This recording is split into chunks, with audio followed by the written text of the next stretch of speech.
Halo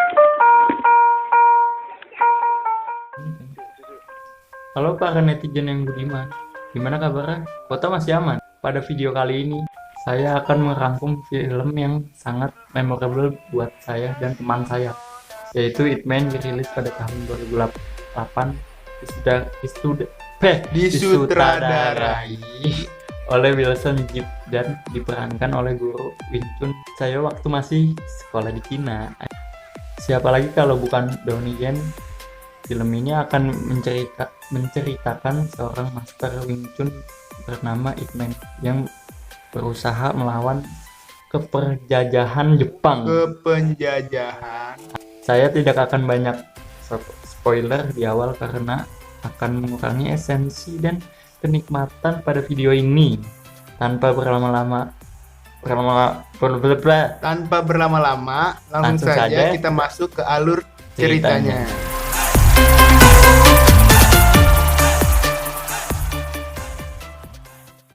Apa gerangan terjadi? Latar belakang tepat di Fusan pada tahun 1935, sebuah wilayah makmur di Cina yang terkenal sebagai sarangnya ilmu bela diri. Di lain tempat, di rumah Ip Man, kedatangan tamu, yaitu Master Liu, sahabatnya Ip Man, yang baru membuka klub bela diri di Fusan, yang ingin mengajaknya bertanding. Namun karena Ip Man belum makan, ia pun makan dulu dan mengajaknya Master Liu untuk ikut makan juga. Walaupun makannya sambal terasi sama tempe, remaja bernama Yuan yang sedang mengambil layangannya yang nyangkut di pohon di halaman rumah Ip Man tidak sengaja melihat mereka bertanding dan melihat Master Liu yang lagi diberi pelajaran baru-baru oleh gue jadi muter. Lanjut, ulang. Melihat Master Liu yang lagi diberi pelajaran baru oleh Ip Man, Yuan pun menceritakan hal tersebut pada orang-orang Di restoran kakaknya. di tempat yang bersama Ip Man dan Di tempat yang sama, Ip Man datang untuk menemui temannya yang bernama Kuan yang mengajaknya untuk berbisnis. Master Liu yang mendengar kabar bahwa kekalahannya Ip Man tersebar luas merasa reputasinya hancur. Lalu ngerokok dulu.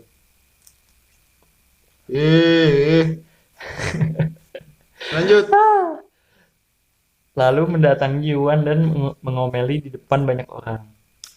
Lalu gua lihat dulu catatan selanjutnya. Ini pakai buku ini. Lalu Si manual, bos. manual habis. Makanya konten bikin copyright anjing gitu memang. Lanjut. Yuan lalu mendatangi Ip Man dan memintanya untuk mengatakan kalau yang ia ceritakan itu benar.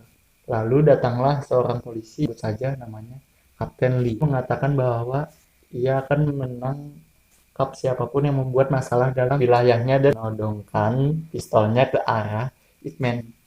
Tapi Ip Man dengan sigap mengunci pistol tersebut dan membuang pelurunya. pisan. Beberapa hari kemudian datanglah Jin San Zhao ke Posan. Lanjut. Dan menantang semua master kungfu di sana dan mengalahkannya. Lalu Jin pun mendatangi rumah Ip Man untuk mengajaknya berduel. Awalnya Ip Man menolak, namun karena terus diprovokasi oleh warga setempat, ia pun menerima ajakan tersebut. Pada awalnya Ip Man hanya bertahan dari serangannya Jin yang membuat beberapa barang di rumahnya hancur dan Jin suruh minta ganti rugi lah. Iya, mahal, bos. Orang kaya. Lanjut. Lalu datanglah anaknya Ip Man yang masih bocil, naik sepeda roda 3, terus bilang, lalu Ip Man karena sudah terpojok juga, Jin pun menggunakan golok. Gimana sih? Mana yuk? Namun karena sudah terpojok, Jin pun menggunakan golok andalannya. Bukan golok itu anjing, apa sih namanya? Tahu apa nah? Nggak tahu, sebut aja golok biar gampang. Udah jangan bilangnya ini apa namanya, besi panjang dengan alat seadanya. Ipen hanya menggunakan kemoceng untuk melawan jin dan membuatnya makan bulu ayam dari kemoceng yang udah banyak debunya. Dan dengan beberapa tamparan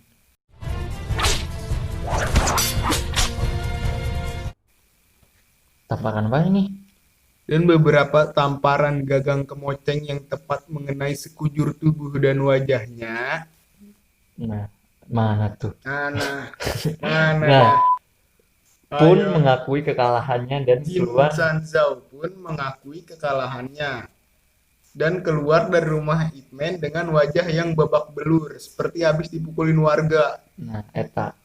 Singkat cerita pada Juli 1937, Singkat cerita, pada Juli 1937, di peristiwa Marco Polo terjadi peristiwa Marco Polo menghancurkan segalanya. durasi. Udah mau 10 menit ya. Iya, saat Jepang menyerang Cina. Sedikit penjelasan bagi yang belum tahu, peristiwa Marco Polo atau yang bisa disebut juga insiden Lugyo-Kiao adalah pertempuran antara Republik Tiongkok dengan Kekaisaran Jepang yang menandai dimulainya Perang Tiongkok-Jepang yang kedua. Bagi yang ingin tahu lebih jelasnya, bisa searching sendiri. Karena jika saya jelaskan di sini, durasi videonya akan menjadi terlalu lama dan akan mengurangi esensi dan kenikmatan pada video ini sendiri.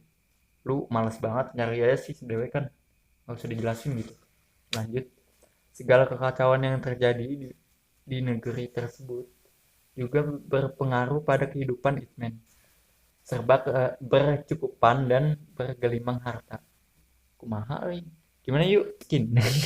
Singkat cerita, Ip Man bekerja sebagai kuli batu bara. Di tempat ia bekerja, ia pun bertemu dengan Lin yang ternyata juga bekerja di sana sebagai kuli.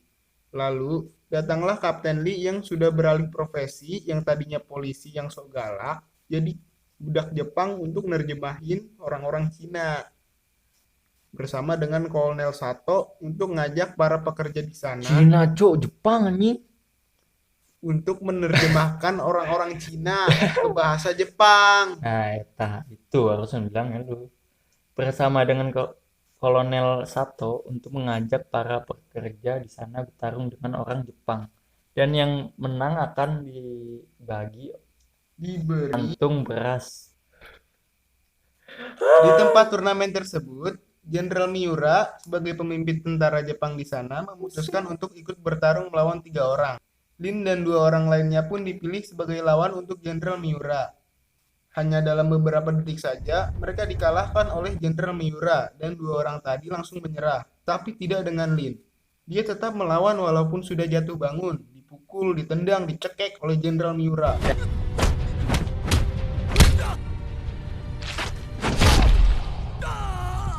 Yang bikin Jenderal Miura kesel dan dengan tendangan sekeras-kerasnya yang tepat mengenai dada Lin membuat Lin terpental dan tewas di tempat dan memakai jurus tendangan madun. Tendangan Garuda.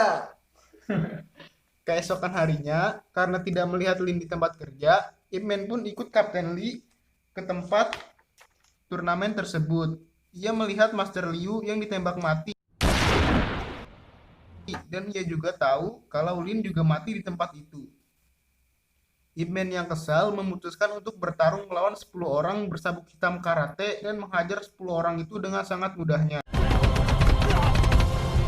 Jenderal Miura yang melihat hal tersebut menjadi sangat tertarik kepada Ip Man dan menyuruhnya untuk datang kembali. Di tempat lain, datanglah Jin Senzhao yang beserta anak buahnya ke pabrik penggilingan kapas milik Kuan untuk memalaknya dan menghajar karena tidak memberinya uang. Melihat ayahnya yang dipukuli, Yao, anak dari Kuan pun pergi mencari Ip Man untuk mencari bangun. Saat Ip Man datang, Jin Senzhao sudah pergi dan tidak ada di sana. Iyalah anjing, namanya juga udah pergi, gimana mau ada di sana? Gila. Apa sih? Lanjut. Untuk mengantisipasi jika Jin datang lagi, para pekerja pabrik tersebut meminta Ip Man untuk mau mengajarkan Wing Chun pada mereka agar mereka bisa membela diri. Ip Man pun setuju untuk mengajari mereka dengan syarat yang Ip Man ajukan. Salah anjing. Apa sih? Dengan syarat Dengan agar syarat. diberi ongkos tambahan sebagai guru. Halus. Terus dapat duit. Setelah syarat yang diajukan disetujui, mereka pun mulai berlatih. Hingga saat Jin datang lagi, mereka bisa melawan. Setidaknya sampai Ip Man datang membantu mereka. Lalu terjadilah lagi pertarungan antara Ip Man dan Jin Sanzao. Dan lagi-lagi Ip Man memenangkan pertarungan itu.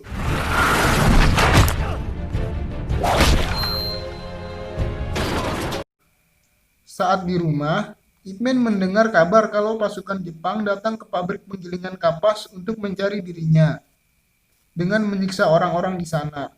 Ia pun langsung bergegas ke sana dan bertemu Jenderal Miura.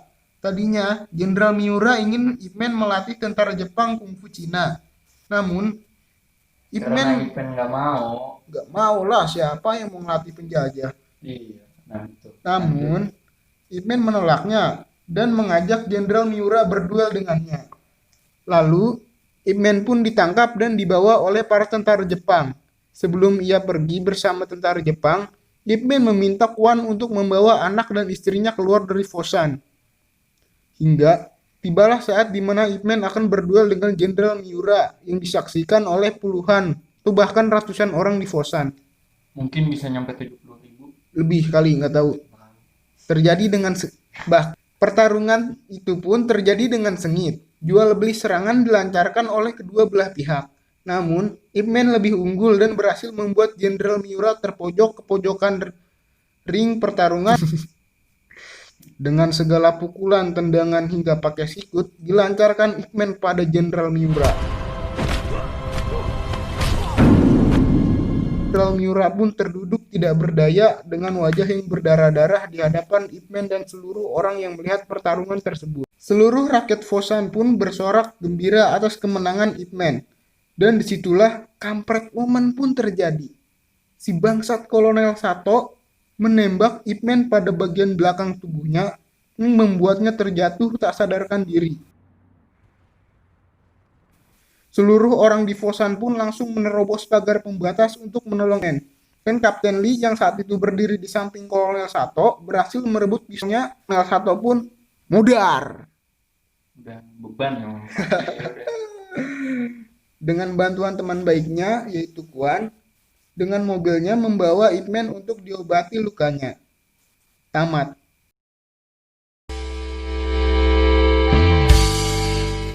Dari film ini kita bisa belajar bahwa untuk menjadi Ip Man ternyata tidaklah mudah. Pesan yang bisa diambil dari film ini apa ya? Pesan yang bisa diambil? Jadi bingung saya gara-gara tadi makan mie campur nasi ini kayaknya. Jadi buntu gini otak saya. Tapi entahlah, hanya mbak-mbak kasir Indomaret yang tahu. Segitu saja dari saya. Semoga kalian yang menonton video ini terhibur. Saya beserta tim layar tancap dan jajarannya mengucapkan undur diri dan bye-bye.